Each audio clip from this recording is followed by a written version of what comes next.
ഒരു കാലത്ത് ഇന്ത്യൻ വ്യവസായ ലോകത്തെ കിരീടം വെക്കാത്ത രാജാവായിരുന്നു വിജയ് മല്യ. മധ്യരാജാവ്, കിങ് ഓഫ് ഗുഡ് ടൈംസ് വിശേഷണങ്ങൾ ഏറെയായിരുന്നു. എന്നാൽ ഇന്ന് രാജ്യം വിട്ടോടിയ സാമ്പത്തിക കുറ്റവാളി എന്ന പേരിലാണ് അദ്ദേഹം അറിയപ്പെടുന്നത്. 9,000 കോടി രൂപയുടെ കടബാധ്യതയുമായി രാജ്യം വിട്ട മല്യയുടെ കഥ ഇന്ത്യ കണ്ട ഏറ്റവും വലിയ ബാങ്ക് തട്ടിപ്പുകളിൽ ഒന്നാണ്. ഈ കടക്കിണിയിൽപ്പെട്ട് തകർന്നടിഞ്ഞത് മല്യയുടെ സ്വന്തം United breweries group UB group കൂടിയാണ്.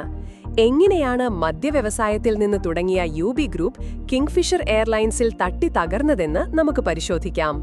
വിജയ് മല്യയുടെ പിതാവ് വിത്തൽ മല്യ സ്ഥാപിച്ച UB ഗ്രൂപ്പ് ഇന്ത്യയിലെ തന്നെ ഏറ്റവും പ്രശസ്തമായ കമ്പനികളിൽ ഒന്നായിരുന്നു.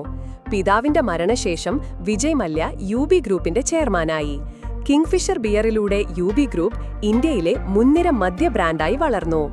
കിങ്ഫിഷർ എന്ന പേര് കൂടുതൽ ഉയരങ്ങളിലെത്തിക്കാൻ 2005-ൽ വിജയ് മല്യ കിങ്ഫിഷർ എയർലൈൻസിന് തുടക്കം കുറിച്ചു.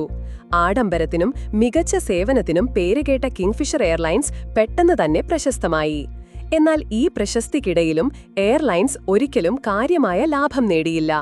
നഷ്ടം നികത്താൻ മല്യ കൂടുതൽ പണം എയർലൈൻസിലേക്ക് ഒഴുക്കിക്കൊണ്ടിരുന്നു. അന്താരാഷ്ട്ര സർവീസുകൾ തുടങ്ങാൻ ലക്ഷ്യമിട്ട് 2007-ൽ മല്യ കിങ്ഫിഷർ എയർലൈൻസിനെ ഡെക്കാൻ ഏവിയേഷനുമായി ലയിപ്പിച്ചു. എന്നാൽ ഈ തീരുമാനവും വൻ നഷ്ടത്തിലാണ് കലാശിച്ചത്. ബാങ്കുകളിൽ നിന്ന് കോടിക്കണക്കിന് രൂപ വായ്പയെടുത്ത് മല്യ എയർലൈൻസിൽ നിക്ഷേപം തുടർന്നു. പക്ഷേ എയർലൈൻസ് ലാഭത്തിലായില്ല.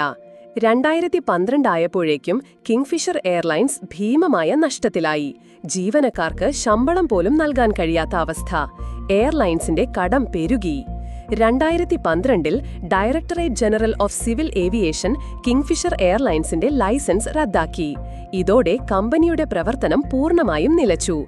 ഈ സമയം കൊണ്ട് വിജയ് മല്യയുടെ പേരിലുണ്ടായിരുന്നത് 9,000 കോടി രൂപയുടെ കടബാധ്യതയായിരുന്നു. ഈ കടം UB ഗ്രൂപ്പിനെയും തകർത്തു.